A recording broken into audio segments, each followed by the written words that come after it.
Okay, so this is lecture 9th on work power and energy और आज का हमारा टॉपिक बहुत ही छोटा सा है। सो लास्ट लेक्चर में we did elastic collision in one dimension. ठीक है, तो आज will do elastic collision in two dimension. Okay, तो देखो ज़्यादा चेंज नहीं है। मैंने ओब्लिक या two two dimensional elastic collision explain किया था। इसमें क्या होता है कि आपकी जो दो बॉडीज़ कोलाइडिंग बॉडीज़ हैं उनका लाइन ऑफ एक्शन सेम नहीं है। ठीक है, वो ऐसा है कि सपोज करो कि कैरम खेल रहे हो आप, तो क्या वो एकदम सीधा हिट करती है क्या?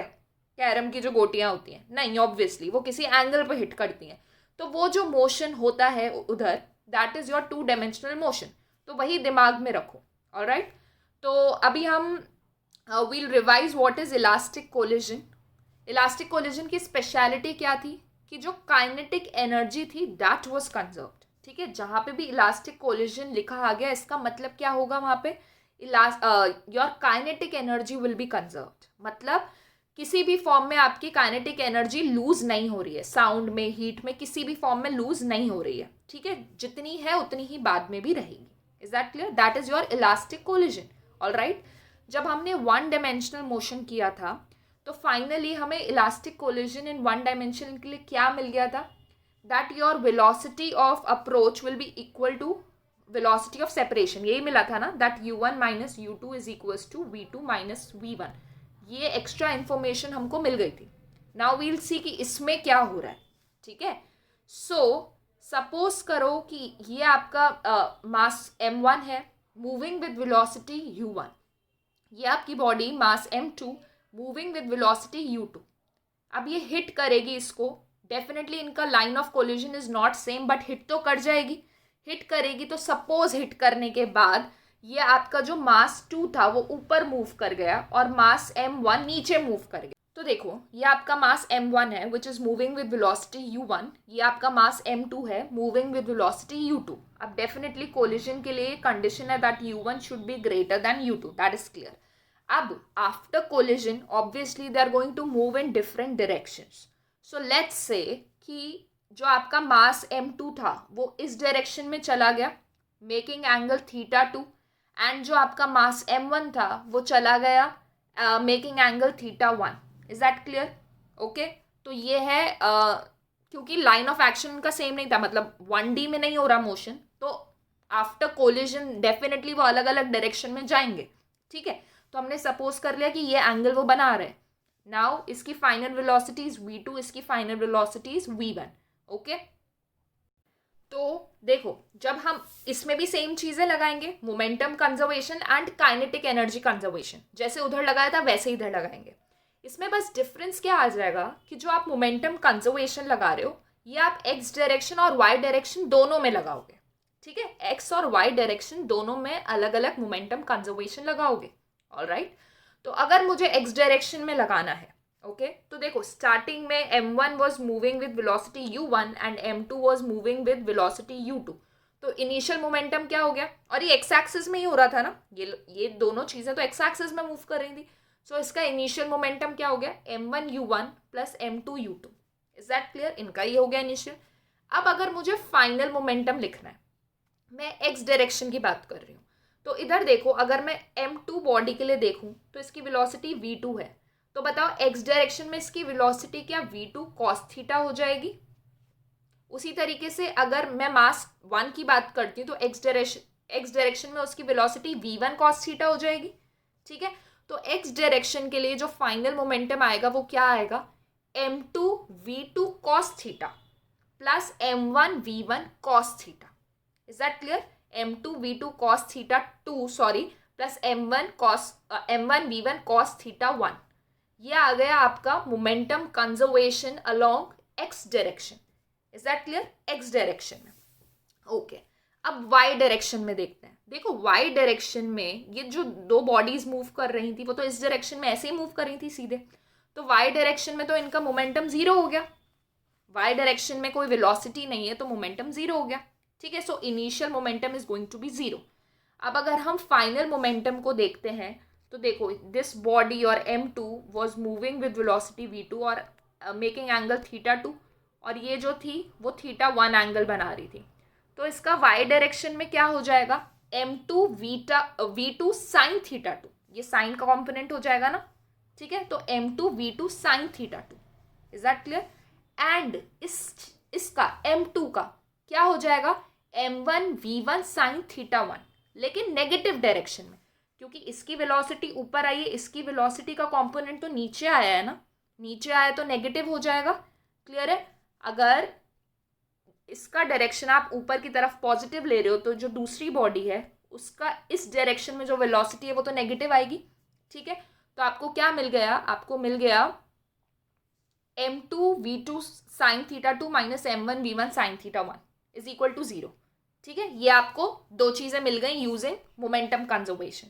अब हम करते हैं काइनेटिक एनर्जी और इनिशियल काइनेटिक एनर्जी और फाइनल काइनेटिक एनर्जी, ठीक है। अब देखो काइनेटिक एनर्जी ये तो क्या होती है, तो स्केलर होती है, तो हम डायरेक्शन में थोड़ी रिजॉल्व करेंगे, वो तो इनिशियल जितनी ओवरऑल थी उतनी ही फाइनल हो जाएगी, ठीक है। इनिशियल क्या थी आपकी m1u1 half m1u1 square plus half m2v2 square, और फाइनल क्या हो जाएगी half m1v1 square plus half m2v2 square, is that clear.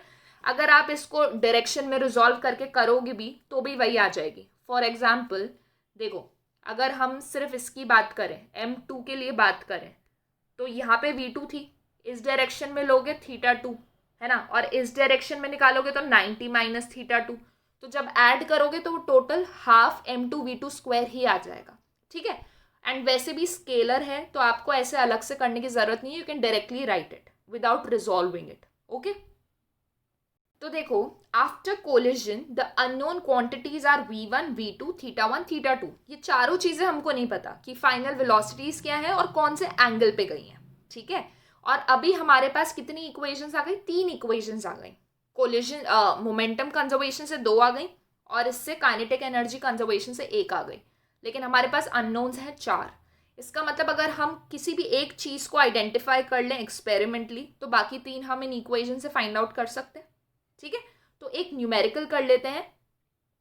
अभी I am just doing one numerical, मैं टोटल जब सारे टाइप के कोलिजन्स कंप्लीट हो जाएंगे तो I will make a separate video on the questions, ठीक है।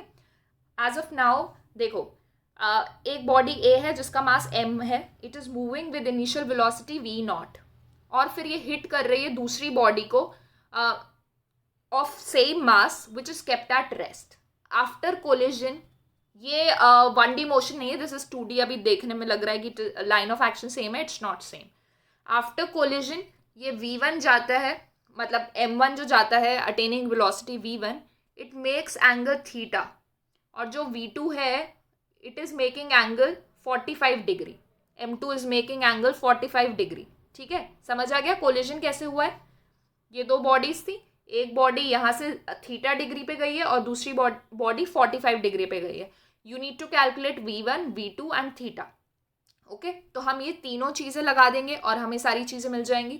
देखो, पहले x डायरेक्शन में लगाओगे, x डायरेक्शन में क्या हो गया, लीनियर मोमेंटम mv0 ही हो गया, इसका तो 0 हो गया। So mv0 is equal to first body का क्या हो जाएगा, x डायरेक्शन में इसकी velocity will be v1 cos theta and इसकी विल बी v2 cos 45 डिग्री, that is v2 by root two, ठीक है।